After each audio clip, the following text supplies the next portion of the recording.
Aaron Wiggins stepped up big in Game 2 of the 2025 NBA Finals, helping the Oklahoma City Thunder even the series with an 123-107 win over the Indiana Pacers.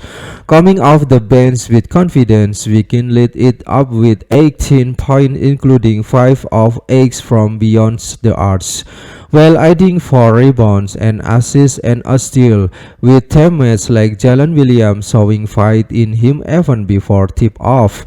Wiggins proved just how crucial role player can be in championship moments.